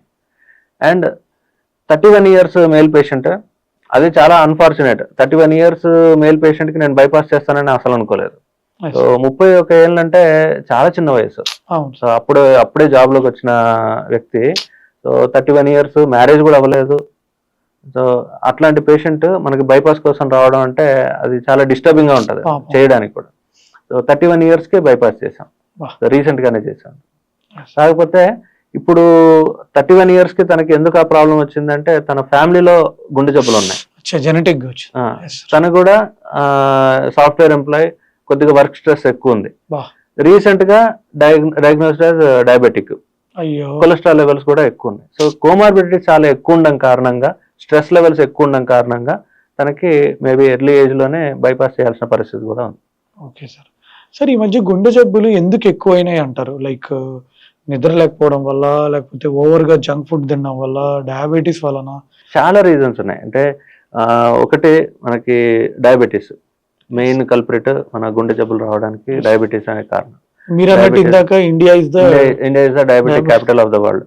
సో డయాబెటీస్ మనకి ఎక్కువ, డయాబెటీస్ ఎక్కువ. అండ్ డయాబెటీస్ ని మనం ఎప్పుడు డయాగ్నోస్ చేస్తున్నాం అంటే, మనం రొటీన్ గా టెస్టింగ్ ఎప్పుడో చేసుకోం. మీకు ఎప్పటి నుంచి షుగర్ ఉందండి అంటే 5 years నుంచి షుగర్ ఉందండి. 5 years ముందు డయాగ్నోస్ అయిందండి. 5 years నుంచి షుగర్ ఉంది. షుగర్ ఎప్పటి నుంచో ఉందో మనకు తెలియదు. సో 5 years క్రితం డయాగ్నోస్ అయిందని అర్థం. సో నేను చెప్పిన రీజన్స్ లో షుగర్ అనేది మెయిన్ థింగ్, డయాబెటీస్ అనేది మెయిన్ థింగ్. దాంతోపాటు హైపర్ టెన్షన్, మన ఫుడ్ హ్యాబిట్స్ కానీ, ఇప్పుడు మన చుట్టూ ఉండే పొల్యూషన్, మనం తీసుకునే స్ట్రెస్, మన ఆహారపు అలవాట్లు, మన కుటుంబంలో ఒకవేళ జెనెటిక్గా మనకు ఫ్యామిలీలో హార్ట్ డిసీజెస్ ఉంటాయి. ఇప్పుడు ఫర్ ఎగ్జాంపుల్ మన ముందు జనరేషన్ వాళ్ళకి ఒక ఏజ్లో కనుక హార్ట్ డిసీజ్ వచ్చి ఉంటే, నెక్స్ట్ జనరేషన్కి వాళ్ళు కనుక డిసీజ్ ప్రోన్ అయ్యి ఉంటే కనుక వాళ్ళకి ఒక 10 to 15 years ముందే ఆ గుండె జబ్బులు వచ్చేదానికి అవకాశం ఉంది. సో ఇది. అండ్ వాళ్ళు ఇంకా జాగ్రత్తగా ఉండాలి. And smoking Yes. స్మోకింగ్ కూడా వెరీ మేజర్ కల్ప్రిట్ అది. సో స్మోకింగ్ చేసే వాళ్ళు కూడా ఎర్లీగా ఈ గుండె జబ్బులతో బాధపడే వాళ్ళు ఉంటారు. సో ఇవన్నీ కూడా మనకు చాలా ఇంపార్టెంట్ థింగ్స్. Yes. దీంట్లో అవాయిడబుల్ థింగ్స్ కొన్ని ఉన్నాయి, అన్అవాయిడబుల్ థింగ్స్ కొన్ని ఉన్నాయి. ఇప్పుడు Exactly. డయాబెటీస్ ఉంది, ఫ్యామిలీ హిస్టరీ ఉంది, జెనెటిక్ ప్రీడిస్పోజిషన్ ఉంది, అండ్ కొలెస్ట్రాల్ లెవెల్స్ కొద్దిగా ఎక్కువ. ఇవన్నీ అన్అవాయిడబుల్ థింగ్స్. అంటే ఫ్యామిలీలో రన్ అయ్యేవి కొన్ని, ఈ అవాయిడ్ చేయలేం. అవాయిడ్ చేయగలిగినవి కొన్ని ఉన్నాయి. ఇప్పుడు స్మోకింగ్ అవాయిడ్ చేయొచ్చు, Yes. జంక్ ఫుడ్స్ అవే అవాయిడ్ చేయొచ్చు, స్ట్రెస్ మేనేజ్ చేయొచ్చు. సో ఏవైతే అవాయిడ్ చేయలేమో అవి పక్కన పెట్టేస్తే అట్లీస్ట్ మన చేతుల్లో ఉన్నాయి, మనం అవాయిడ్ చేయలేం లేదా కంట్రోల్ చేయడం చేసుకోవాలి. Sir, as a cardiac surgeon గా మీరు ప్రజలకు ఇచ్చే అడ్వైస్ ఏంటి? లైక్ మీ హార్ట్ ని జాగ్రత్తగా చూసుకోవడానికి. హార్ట్ జాగ్రత్త చూసుకోవడానికి మనం పాటించాల్సినవి ఫస్ట్ ఫుడ్. జంక్ ఫుడ్స్ అవి తినకుండా హోమ్ ప్రిపేర్డ్ ఫుడ్ అనేది బెస్ట్ ఫస్ట్ థింగ్. Yes. రెండోది ప్రాపర్ స్లీప్, మనకి అడిక్వేట్ స్లీప్ ఉండాలి. అండ్ స్ట్రెస్ మేనేజ్ చేసుకోగలగాలి. స్ట్రెస్ ఎక్కువ పెట్టుకోకుండా స్లీప్ అడిక్వేట్గా ఉండి స్ట్రెస్ మేనేజ్ చేసుకోగలిగితే బాగుంటుంది. మూడోది వచ్చేసి రెగ్యులర్ హెల్త్ చెకప్స్. సో ఏదైనా ప్రాబ్లమ్ సివియర్గా వచ్చిన తర్వాత హాస్పిటల్కి పరిగెత్తేదానికంటే ముందే ఫ్రీక్వెంట్గా రొటీన్గా హెల్త్ చెకప్ చేసుకుంటుంటే ఆ ప్రాబ్లం ఎర్లీ స్టేజ్లో ఉన్నప్పుడే ఐడెంటిఫై అవుతుంది. Yes. సో ఇవి మూడు మెయిన్ థింగ్స్. నైస్. సార్, ఇంకోటి, మీరు సిఏబిజే సర్జరీ చేశారు ఒక పేషెంట్కి. సో సర్జరీ చేసిన తర్వాత ఇప్పుడు ఆ పేషెంట్ వచ్చి, సార్ నేను మళ్ళీ స్మోక్ చేయొచ్చా అని అడుగుతూ ఉంటారు. సో మీరు వాళ్ళకి ఏం చెప్తారు? చాలా మంది పేషెంట్స్, అంటే కొంతమంది పేషెంట్స్ ఇంతకుముందు స్మోకింగ్ అలవాటు ఉన్నారు, ఆ క్రేవింగ్ అనేది స్టార్ట్ అవుతుంది మళ్ళీ. అంటే ఇంకోటి, సర్జరీ అయిపోయిన తర్వాత మనం ఇన్ని చెప్తాం, సర్జరీ చేసిన తర్వాత మీరు రొటీన్ యాక్టివిటీస్ వెళ్ళొచ్చు, మీరు రొటీన్గా అన్ని పనులు చేసుకోవచ్చు, మీ వయసుతో పాటు వయసు వాళ్ళతో పాటు ఈక్వల్గా అన్ని చేసుకోవచ్చు అంటే వాళ్ళకి ఈ డౌట్ కూడా వస్తుంది అనమాట. అంటే అంతా అయిపోయింది కదా, మొత్తం నార్మల్ బ్లడ్ ఫ్లో ఇచ్చేసారు కదా హార్ట్కి, ఇప్పుడు ఏంటి మళ్ళీ స్మోక్ చేసుకోవచ్చా అన్నారు. సో మనం టూ థింగ్స్ అండి. ఇప్పుడు సర్జరీ అయిపోయిన తర్వాత నేను మెడిసిన్స్ కూడా పెడతాను. ఇప్పుడు డౌట్ ఉండొచ్చు, అంటే సర్జరీ అయిపోయింది కదా మళ్ళీ మెడిసిన్స్ ఎందుకు పెడుతున్నారు. Yes. సర్జరీ అయిపోయిన తర్వాత ఇప్పుడు హార్ట్లో ఉండే బ్లడ్ వెజల్స్కి హార్ట్లో ఉండే బ్లడ్ వెజల్స్లో మనకి కొలెస్ట్రాల్ డిపాజిట్స్ ఉన్నాయి. Yes. మేము ఏదైతే బ్లడ్ వెజల్స్ తీసుకొని మన హార్ట్ కనెక్ట్ చేస్తామో అవన్నీ కూడా క్లీన్ బ్లడ్ వెజల్స్, వాటిల్లో కొలెస్ట్రాల్ డిపాజిట్స్ కానీ లీజన్స్ కానీ ఏది లేదు. సో క్లీన్ బ్లడ్ వెజల్స్ తీసుకొని హార్ట్ కనెక్ట్ చేస్తాం. Yes. ఒకసారి హార్ట్ కనెక్ట్ చేసిన తర్వాత అది హార్ట్కి సంబంధించిన బ్లడ్ వెజల్ లాగా బిహేవ్ చేస్తుంది. Yes. దాంట్లో మళ్ళీ కొలెస్ట్రాల్ డిపాజిట్స్ ఇవన్నీ మళ్ళీ ఫామ్ అయ్యే ఛాన్స్ ఉంది. అది అవ్వకుండా ఉండడానికి లేదా ఆ అవ్వడం అనే ప్రాసెస్ ని డిలే చేయడానికి మనం పెట్టే మెడిసిన్స్ ఆపరేషన్ తర్వాత పెట్టేవి. ఓకే, సో అదొకటి. అండ్ ఏవైతే జాగ్రత్తలు మనం హార్ట్ డిసీజ్ రాకుండా ఉండడానికి ఏవైతే మనం జాగ్రత్తలు తీసుకున్నామో అవన్నీ కూడా ఆపరేషన్ తర్వాత మళ్ళీ సేమ్ పాటించాల్సిందే. Yes. స్మోకింగ్ చేయడం కానీ, ఆల్కహాల్ తీసుకోవడం కానీ, మళ్ళీ స్ట్రెస్ లెవెల్స్ పెంచుకోవడం కానీ, జంక్ ఫుడ్ తినడం కానీ, షుగర్ కంట్రోల్లో ఉండకపోవడం కానీ, Yes. ఇవన్నీ కూడా చేయకూడదు. మళ్ళీ అవన్నీ జాగ్రత్తలు తీసుకోవాల్సిందే. ఎందుకంటే ఈ మనం కొత్తగా వేసిన బ్లడ్ వెజల్స్ ని మనం కాపాడుకోవడానికి. సో ఇంకోటి, మిమ్మల్ని చాలా మంది పేషెంట్స్ రెగ్యులర్ గా అడుగుతూ ఉంటారు, వాళ్ళు ఈ సిఏబిజీ ఈ బైపాస్ సర్జరీ అయిన తర్వాత మళ్ళీ వాళ్ళు సెక్స్ చేయొచ్చా? How early they can participate? దీనికి ఒక క్రైటీరియా ఉందండి. ఇప్పుడు చాలా మంది పేషెంట్స్ అడుగుతారు, ఎలాగంటే ఇప్పుడు వాళ్ళు నన్ను అడగకుండా ఉండడానికి నేను ఏం చేశానంటే సర్జరీ తర్వాత నేను ఒక బుక్లెట్ ఇచ్చేస్తాను వాళ్ళకి, వాళ్ళు చదువుకోమని చెప్పి. దాంట్లో ఈ పాయింట్ కూడా నేను క్లియర్ గా రాశాను. కొంతమందికి మోమాటం ఉంటుంది, అడగలేకపోతారు. ఇప్పుడు కొంతమంది ఏంటంటే వాళ్ళ ఫ్యామిలీ మెంబర్స్ తో పాటు చెకప్కి వస్తారు, వాళ్ళందరి ముందు అడగలేరు. ఒకవేళ ఓపీలో నాతో పాటు కనుక ఎవరైనా ఫీమేల్ సిస్టర్ కానీ ఎవరైనా అసిస్టెంట్ కానీ నా దగ్గర ఉన్నప్పుడు వాళ్ళు ఓపెన్ గా ఇది అడగలేరు. సో అట్లాంటి పరిస్థితి ఉంటుందని నేను నా బుక్లెట్ లో, పోస్ట్ ఆపరేటివ్ ఇన్స్ట్రక్షన్స్ బుక్లెట్ లో అది ఈ పాయింట్ కూడా పెట్టేశాను అనమాట. సో సర్జరీ తర్వాత నార్మల్ లైఫ్ రీస్టోర్ అవ్వడానికి అట్లీస్ట్ 2 to 3 months టైం పడుతుంది. 2 to 3 months తర్వాత రొటీన్ యాక్టివిటీ చేసుకోవచ్చు. ఇట్ ఇంక్లూడ్స్ సెక్షువల్ యాక్టివిటీ కూడా. అది అండ్ వాళ్ళకి ఏదైనా భయం ఉంటే కనుక ఒక సింపుల్ టెస్ట్, 2 అంతస్తులు మెట్లు ఎక్కండి. మీకు ఆయాసం ఏం రావట్లేదు, మీరు హెల్తీగా ఉన్నారు, so you are good. Okay. So ఒకవేళ వాళ్ళకి 2 అంతస్తులు ఎక్కిన తర్వాత ఆయాసం వచ్చింది అనుకోండి sir, for example, so they have to consult మళ్ళీ కార్డియాలజిస్ట్ ని కానీ కార్డియాక్ సర్జన్ ని కానీ సంప్రదించి దానికి సంబంధించిన టెస్ట్స్ అవి చేయించుకొని ఫర్దర్ ఎవాల్యుయేషన్. ఒక సర్జరీ అంటే కొంచెం భయం అనేది ఉంటుంది, స్టంట్ అనేది సింపుల్ గా అయిపోయే ప్రొసీజర్ గా అనుకుంటారు. సో దీనికి ఎలా చెప్తారు మీరు? సో సో ఇప్పుడు క్లియర్గా మనం డిఫరెన్స్ చూసుకున్నట్టయితే స్టంట్కి ఇండికేషన్స్ వేరు, bypassకి ఇండికేషన్స్ వేరు. సో కొన్ని సందర్భాల్లో బైపాస్ చేస్తే రిజల్ట్స్ బాగుంటాయి, కొన్ని సందర్భాల్లో స్టంట్ వేస్తే రిజల్ట్స్ బాగుంటాయి. ఓకే, సో ఈ రెండు ఇండికేషన్స్ డిఫరెంట్గా ఉంటాయి. ఒక పేషెంట్కి స్టెంట్ వేయాలా బైపాస్ చేయాలా అనేది కార్డియాలజిస్ట్ కానీ కార్డియాక్ సర్జన్ కానీ డిసైడ్ చేయాలి. ఓకే, సో మనం ఆలోచించాల్సింది ఇప్పుడు అవుట్కమ్స్ గురించి కాదు. అంటే ఇప్పుడు ఇమీడియట్ ఇప్పుడు స్టంట్ వేసుకున్నారనుకోండి, స్టంట్ వేసిన తర్వాత నెక్స్ట్ డే డిశ్చార్జ్ చేసే సందర్భాలు ఉన్నాయి. అంటే వెళ్ళిపోయి మామూలు రొటీన్ యాక్టివిటీ మీరు మామూలుగానే చేసేసుకోవచ్చు. బైపాస్ సర్జరీ అట్లా కాదు.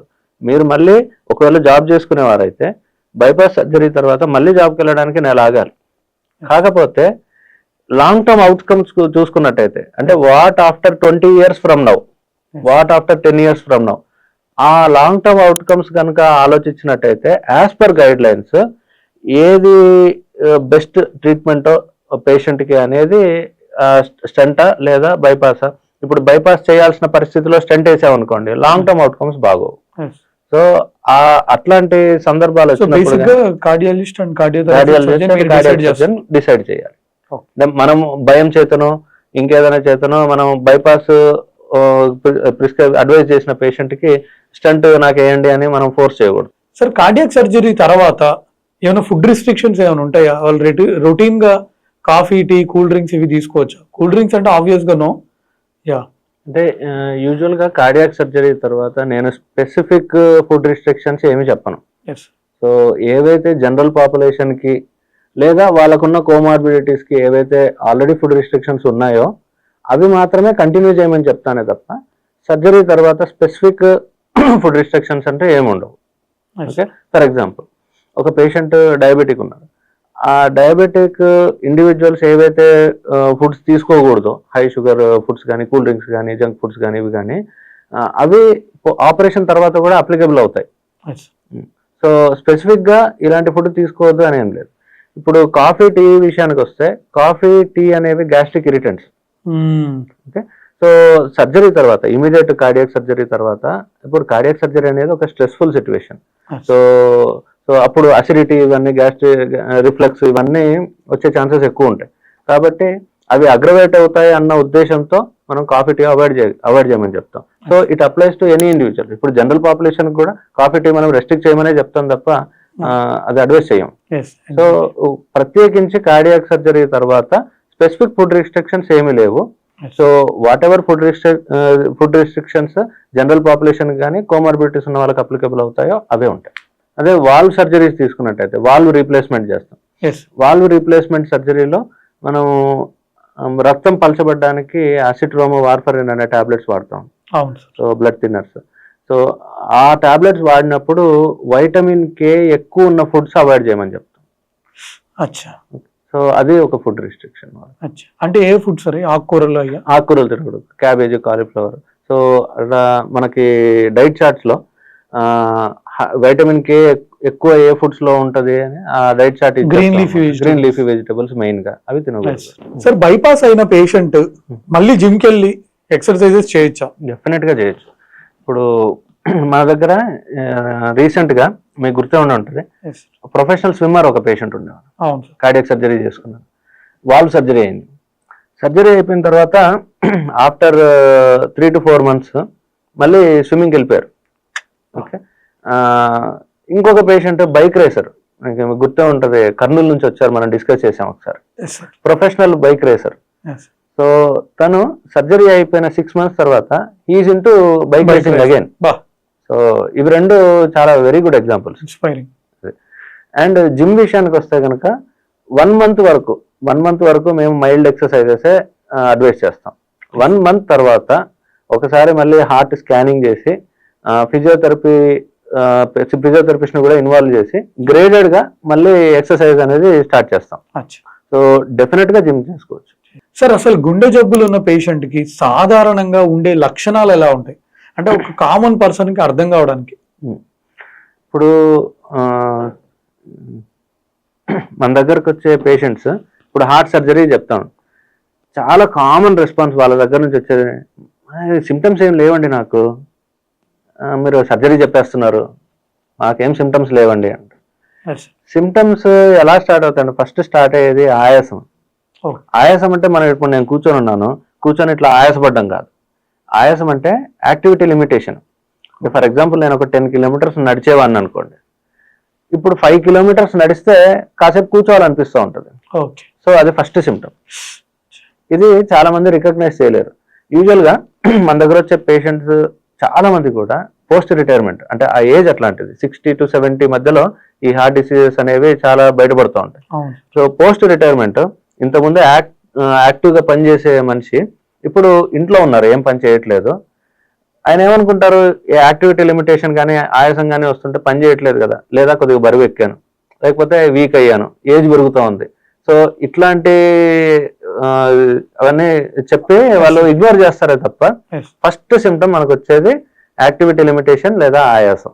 ఇది నొప్పి తర్వాత వస్తుంది, నొప్పి రావచ్చు రాకపోవచ్చు. కొంతమంది డయాబెటిక్ ఇండివిజువల్స్ లో నొప్పి లాగా ప్రజెంట్ చేయరు. ఆయాసాన్ని మాత్రం అస్సలు ఇగ్నోర్ చేయకూడదు, యాక్టివిటీ లిమిటేషన్ ని అస్సలు ఇగ్నోర్ చేయకూడదు. ఒక మనిషి యాక్టివ్ గా కొన్ని పనులు చేసుకున్నాం, ఇప్పుడు మనమే ఉన్నాం 4th floor వరకు యాక్టివ్ గా ఎక్కగలుగుతున్నాం. రీసెంట్ గా ఒక 1 month నుంచి ఎక్కలేకపోతున్నాం, లిఫ్ట్ వాడాల్సిన పరిస్థితి వస్తుంది అనుకోండి, ఆ సిమ్టమ్ ని అసలు ఇగ్నోర్ చేయకూడదు. అది హార్ట్ సిమ్టమ్. థ్యాంక్స్ సార్, మీరు మీ వాల్యుబుల్ టైం ఇచ్చినందుకు. సో ఇది ఫ్రెండ్స్, ఈ వీడియోలో చాలా యూస్ఫుల్ థింగ్స్ మేము మాట్లాడుకున్నాము, మీరు చూశారు. సో ఈ వీడియో కనుక మీకు నచ్చినట్టు అయితే మీ ఫ్రెండ్స్ అండ్ ఫ్యామిలీకి షేర్ చేయండి. Thanks for watching. ఈ ఛానల్ని తప్పకుండా సబ్స్క్రైబ్ చేసుకోండి. So thanks for watching friends. అంటే ఈ వీడియోలో నేను ఆర్థోపెడిక్ సర్జన్ సాయి చంద్ర గారు కూర్చొని చాలా జనరల్ టాపిక్స్ కామన్ పబ్లిక్ కి అర్థమయ్యే విధంగా చాలా విషయాలు డిస్కస్ చేసాం. ఈ కంటెంట్ జనరల్ పాపులేషన్ కి చాలా హెల్ప్ఫుల్ అవుతుంది. ఒకవేళ మీకు నచ్చినట్టయితే లైక్ చేయండి, మీ ఫ్రెండ్స్ కూడా షేర్ చేయండి. Okay, thank you friends, bye.